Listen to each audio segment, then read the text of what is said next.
എല്ലാവർക്കും മറ്റൊരു പുതിയ എപ്പിസോഡിലേക്ക് സ്വാഗതം. ഇന്നത്തെ എപ്പിസോഡിൻ്റെ തുടക്കത്തിൽ സ്റ്റാൻലി ഔതക്കുട്ടിയും തമ്മിൽ സംസാരിച്ചുകൊണ്ട് നിൽക്കുകയാണ്. അപ്പച്ചൻ ഇന്ന് തന്നെ മടങ്ങുന്നല്ലേ പറഞ്ഞതെന്ന് സ്റ്റാൻലി ചോദിക്കുമ്പോൾ ഇന്നിപ്പോൾ പോയിട്ട് എനിക്ക് പ്രത്യേകിച്ച് അത്യാവശ്യമൊന്നുമില്ല, നാളെ പോയാലും മതിയെന്നാണ് ഔതക്കുട്ടി പറയുന്നത്. എന്നാൽ അപ്പച്ചന് ഞാൻ പുതിയതായിട്ട് വാങ്ങിച്ച മദ്യം ഒഴിച്ചുതരാമെന്ന് സ്റ്റാൻലി പറയുമ്പോൾ അത് വേണ്ടെന്ന് പറയുകയാണ്. ഞാൻ അലീന കൊച്ചിനോട് ഇതുവരെ സംസാരിച്ചു കഴിഞ്ഞിട്ടില്ല, അവളോട് എനിക്ക് ഇനിയും സംസാരിക്കാനുണ്ടെന്നാണ് ഔതക്കുട്ടി അറിയിക്കുന്നത്. ഇത് കേൾക്കുന്ന സ്റ്റാൻലി ചില മുന്നറിയിപ്പുകൾ കൊടുക്കുന്നുണ്ട്. അവളോട് സംസാരിക്കുമ്പോൾ സൂക്ഷിച്ച് വേണം സംസാരിക്കാൻ, ഓർക്കാപ്പുറത്ത് ചില ചോദ്യങ്ങൾ ചോദിച്ചെന്നിരിക്കും. എന്നാൽ ഇത് കേട്ടിട്ടും ഔതക്കുട്ടി അലീനെ സപ്പോർട്ട് ചെയ്താണ് സംസാരിക്കുന്നത്.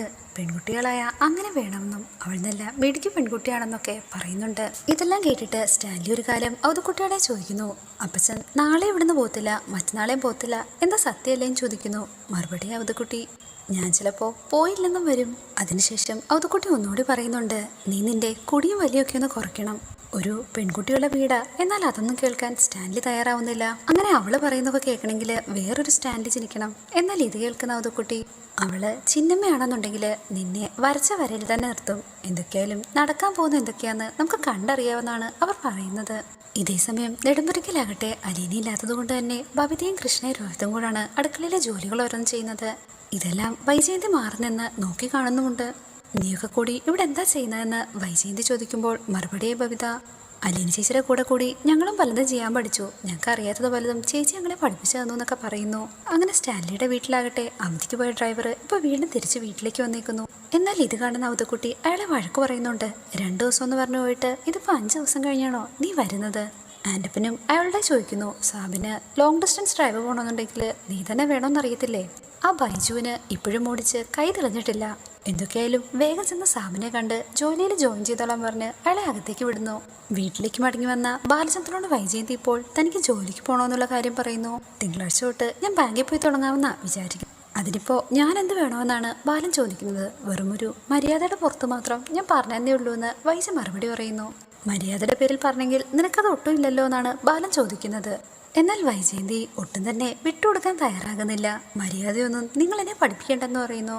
എനിക്ക് ഓഫീസിൽ പോയി വരാനായിട്ട് എന്തെങ്കിലും സൗകര്യം ചെയ്തു തരണം, എൻ്റെ കാറ് റിപ്പയർ ചെയ്ത് കിട്ടാൻ ഇനി മാസങ്ങളെടുക്കുമെന്നാണ് വൈജയന്തി പറയുന്നത്. എന്നാൽ ഇത് കേൾക്കുന്ന ബാലചന്ദ്രൻ, എങ്കിൽ ഞാനൊരു ടൂറിസ്റ്റ് ബസ് അറേഞ്ച് ചെയ്തു തരാം. വൈജയാകട്ടെ ഇത് കേട്ടപാടെ തന്നെ കളിയാക്കേണ്ടെന്ന് പറയുന്നു.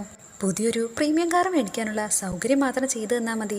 എന്നാൽ ബാലചന്ദ്രനാകട്ടെ തിരിച്ചു ചോദിക്കുന്നു, നിനക്കല്ലേ സ്വന്തമായിട്ടൊരു ബാങ്ക് ഉള്ളത്, കൂടുതലൊന്നും ചെയ്തു തരണ്ട, എൻ്റെ കാറിൻ്റെ ലോണിന് ജാമ്യം നിന്നാൽ മതിയെന്നാണ് വൈജ ആവശ്യപ്പെടുന്നത്. എന്നാൽ തനിക്കതിന് സൗകര്യമില്ലെന്ന് പറഞ്ഞ് ബാലൻ ദേഷ്യത്തോടുകൂടി പോകുന്നു. വൈജ പിന്നീട് മറ്റൊരു കാര്യം ആവശ്യപ്പെടുന്നു, എനിക്ക് അലീനയ്ക്ക് പകരം ഒരു ജോലിക്കാരിയെ വേണം. എന്നാൽ ഇത് കേൾക്കുന്ന ബാലചന്ദ്രൻ അങ്ങോട്ടേക്ക് തിരികെ വന്ന്, ചിലപ്പോൾ ജാനുവിനോ ഇവിടെ മുമ്പ് നിന്ന ജോലിക്കാർക്ക് പകരമായി ആരെങ്കിലും കിട്ടിയെന്നിരിക്കും. എന്നാൽ അലീനയ്ക്ക് പകരം ആരെയും കിട്ടാൻ പോകുന്നില്ലെന്ന് ബാലൻ കടുപ്പിച്ചു പറയുന്നു. മാത്രമല്ല ഇവിടെ ഒരു ജോലിക്കാരിയുടെ ഒന്നും ആവശ്യമില്ല, എൻ്റെ മക്കൾക്ക് എല്ലാ ജോലിയും ചെയ്യാനറിയാം, പിന്നെ നിനക്കാണ് ആവശ്യമെങ്കിൽ നീ തന്നെ ആരെങ്കിലും നിർത്തി ശമ്പളം കൊടുത്തോളാനായിട്ട് ബാലൻ പറയുന്നു. എന്നാൽ സ്റ്റാൻലിയുടെ വീട്ടിലാകട്ടെ ജോലിക്കാരെല്ലാവരും ചേർന്ന് സംസാരിച്ചു നിൽക്കുകയാണ്. എന്തൊക്കെ കാര്യങ്ങളാണ് കുറച്ച് നാളിനുള്ളിൽ സംഭവിച്ചതെന്ന് അവരെല്ലാവരും പറയുന്നു. ഇന്നീ ദിവസം അവിടേക്ക് വന്ന ഡ്രൈവറെ പൗലോസിനോട് ചോദിക്കുന്നു, ആ പെൺകുട്ടി മുറിക്ക് പുറത്തൊന്നും ഇറങ്ങാതില്ലേ?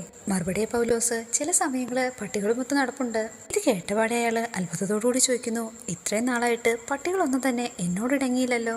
മറുപടിയെ പൗലോസ്, അതുങ്ങൾക്ക് അവളെ വലിയ കാര്യമാണ്. ഇത് കേട്ടപാടെ ഡ്രൈവർ പൗലോസിനോടായി പറയുന്നുണ്ട്, അപ്പോൾ സാബിന്റെ മകളാന്ന് പറയുന്നത് ചിലപ്പോൾ സത്യമായിരിക്കും, അതായിരിക്കും പട്ടികളും ഒക്കെ ഇത്ര പെട്ടെന്ന് ഇണങ്ങിയത്. ഇവിടേക്ക് വന്ന ആൻറ്റപ്പനെ അവർ കൂടെ വിളിച്ചിരുത്തുന്നുണ്ട്. ഔതക്കുട്ടി ചായം വന്നത് തന്നെ പെങ്കുച്ചിനെ ഇവിടെ നോട്ടിക്കാനല്ലേ, എന്നിട്ടിപ്പോ ഒരനക്കവും ഇല്ലല്ലോ. അങ്ങനെ അവരെല്ലാം ചേർന്ന് സംസാരിച്ചിരിക്കുന്നത് കണ്ടുകൊണ്ടാണ് ഔതക്കുട്ടി അങ്ങോട്ടേക്ക് വരുന്നത്. പൗലോസ് അയാളുടെ ചോദിക്കുന്നു, മുതലാളി വന്നത് തന്നെ അവളെ ഇവിടുന്ന് പറഞ്ഞുവിടാനല്ലേ? മറുപടി ഔതക്കുട്ടി, നമ്മൾ വിചാരിച്ച പോലൊന്നുമല്ല കാര്യങ്ങള്, അവളെ അങ്ങനെ പെട്ടെന്നൊന്നും പറഞ്ഞയക്കാൻ പറ്റത്തില്ല. സ്റ്റാൻലിയുടെ യഥാർത്ഥ മകള് തന്നെയാ അലീനയെന്ന് അവരോട് അറിയിക്കുന്നു. അങ്ങനെയാണെങ്കിൽ പോലും അലീന ഇവിടെ തനിച്ച് താമസിപ്പിക്കുന്നത് നാണക്കേടല്ലേ എന്നാണ് പൗലോസ് ചോദിക്കുന്നത്. എവിടെയെങ്കിലും ജോലി ശരിപ്പെടുത്തി കൊടുക്കുകയോ അല്ലെങ്കിൽ ഏതെങ്കിലും ലേഡീസ് ഹോസ്റ്റലിലേക്ക് അവളെ മാറ്റിക്കൂടെ ചോദിക്കുന്നു. എന്നാൽ ഇത് കേൾക്കുന്ന ഔതക്കുട്ടി ദേഷ്യത്തോടുകൂടി, നിന്റെ മകളെ വേണമെങ്കിൽ അങ്ങനെയൊക്കെ ചെയ്തോ, പക്ഷെ നിന്റെ മുതലാളിയുടെ മകളുടെ കാര്യത്തിൽ നീ അധികം തീരുമാനം എടുക്കണ്ട. കൂടാതെ ഒരു കാര്യം കൂടി നിങ്ങളോട് എല്ലാവരോടും ഞാൻ പറയുന്നു, അവളോട് മര്യാദയ്ക്ക് പെരുമാറിക്കൊള്ളണം. വേണ്ട മര്യാദയും മറ്റും അവൾക്ക് നിങ്ങൾ കൊടുക്കുന്നില്ല എന്നുണ്ടെങ്കിൽ അധികകാലം നീയൊന്നും ഇവിടെ ജോലി ചെയ്യത്തില്ല. ഇത്രയും പറഞ്ഞ് ഔതക്കുട്ടി അവിടെ നിന്ന് പോയ പാടെ അവരെല്ലാം തമ്മിൽ ചോദിക്കുന്നു. അപ്പനും മകൾക്കും പുതിയൊരു പെണ്ണിനെ കണ്ടപ്പോൾ ഇതെന്താ പറ്റിയത്? പിറ്റേ ദിവസമാകട്ടെ എസ്റ്റേറ്റിലേക്ക് പോകാൻ റെഡി ആയിക്കൊണ്ടിരിക്കുകയാണ് ഔതക്കുട്ടിയും അലീനയും സ്റ്റാൻഡിയും എല്ലാം. അലീനയെ വിളിച്ചുകൊണ്ടുവരാനായിട്ട് ആൻ്റപ്പനെ ഏർപ്പാടാക്കുകയാണ് ഔതുക്കുട്ടി. അലീനയെ വന്നപാടെ എസ്റ്റേറ്റിലേക്ക് പോകേണ്ട വിവരം ഔതുക്കുട്ടി പറയുന്നു. നീ പെട്ടെന്ന് തന്നെ പോയി റെഡിയായിട്ട് വന്നേ. സ്റ്റാൻലിക്ക് എന്തൊക്കെ സ്വത്തുവകകളാ ഉള്ളത്, എല്ലാം നീ കണ്ട് മനസ്സിലാക്കണ്ടേ? അതൊക്കെ എന്തിനാണെന്ന് അലീന ചോദിക്കുമ്പോൾ എല്ലാം നിനക്ക് കൂടി അവകാശപ്പെട്ടതല്ലേന്നാണ് ഔതുക്കുട്ടി തിരിച്ചു പറയുന്നത്. എന്നാൽ മറുപടി അലീന, ഇതൊക്കെ ഉണ്ടെന്ന് അറിഞ്ഞോ? അങ്ങനെ അവകാശപ്പെട്ടോ വന്നതല്ലോ ഞാൻ ഇങ്ങോട്ടേക്ക്, അതുകൊണ്ട് തന്നെ അതിൻ്റെ ഒന്നും ആവശ്യമില്ല. അങ്ങനെ അവർ രണ്ടുപേരും സംസാരിച്ചേൽക്കെ സ്റ്റാൻലിയെ വിളിച്ചുകൊണ്ട് വരാനായിട്ട് ആൻ്റപ്പനെ പറഞ്ഞയക്കുന്നു. ആൻ്റപ്പൻ ഡ്രൈവറിനോട് പറഞ്ഞ് വണ്ടി റെഡി ആയിക്കൊണ്ടിരിക്കുകയാണ്. ഡ്രൈവറാകെ ധൃതി വെക്കുന്നുണ്ട്. ചേട്ടാ, ആ പെണ്ണിനെ ഇതുവരെ കണ്ടില്ലല്ലോ. മറുപടി ആൻ്റപ്പൻ, ഇപ്പൊ എന്തായാലും എസ്റ്റേറ്റിലേക്ക് പോയി ഇറങ്ങത്തില്ലേ, അപ്പം നിനക്ക് കാണിച്ചു തരാം. അങ്ങനെ റെഡിയായി വന്ന സ്റ്റാൻലി നേരെ വണ്ടിയിലെ ഡ്രൈവിംഗ് സീറ്റിൽ കയറിയിരിക്കുന്നു. ഇത് കണ്ട പാടെ ഡ്രൈവർ ഞാൻ വണ്ടി ഓടിച്ചോളാമെന്ന് ആവശ്യപ്പെടുന്നു. എന്തായാലും നിന്റെ ആവശ്യമില്ലെന്ന് പറഞ്ഞ് സ്റ്റാൻലി തന്നെയാണ് വണ്ടി എടുക്കുന്നത്. എസ്റ്റേറ്റിലേക്ക് പോകാനായിട്ട് ഔതുക്കുട്ടി അലീനയും വണ്ടിയുടെ അടുത്തേക്ക് തന്നെ വരുന്നു. ഇത് കണ്ട പാടെ സ്റ്റാൻലി ഔതുക്കുട്ടിയോടെ പറയുന്നു, അപ്പച്ചൻ പിന്നെ കയറിക്കോ. അലീന മുന്നിലിരുന്ന് കാഴ്ചകളൊക്കെ കാണട്ടെ. ഇതിപ്പോ ആദ്യമായിട്ടല്ലേ എസ്റ്റേറ്റിലേക്ക് വരുന്നത്. എന്നാൽ അലീന ആദ്യം അത് കേൾക്കാൻ കൂട്ടാക്കുന്നില്ല. അപ്പച്ചൻ വേണേ മുന്നിരുന്നോ, ഞാൻ പിന്നിലിരുന്ന് കാഴ്ച കണ്ടോളാമെന്നറിയിക്കുന്നു. ഔതുക്കുട്ടിയാകട്ടെ അലീനയാണ് മുമ്പിലിരിക്കാൻ ഏറ്റവും അവകാശപ്പെട്ടോളെന്നും നീ അവിടെ തന്നെ ഇരിക്കണമെന്നും പറയുന്നു. എന്നാൽ വീണ്ടും അടിച്ചു നിൽക്കുന്ന അലീനയോട് സ്റ്റാൻലി ദേഷ്യത്തിൽ ചോദിക്കുന്നു, ഞാനെന്താ പറഞ്ഞതനുസരിക്കാൻ വയ്യുന്നുണ്ടോ? ഞാനല്ലേ നിന്നോട് മുമ്പിൽ കയറിയിരിക്കാൻ പറഞ്ഞത്? ഇതോടുകൂടി ഇന്നത്തെ എപ്പിസോഡ് അവസാനിച്ചിരിക്കുന്നു. Please like, share and subscribe.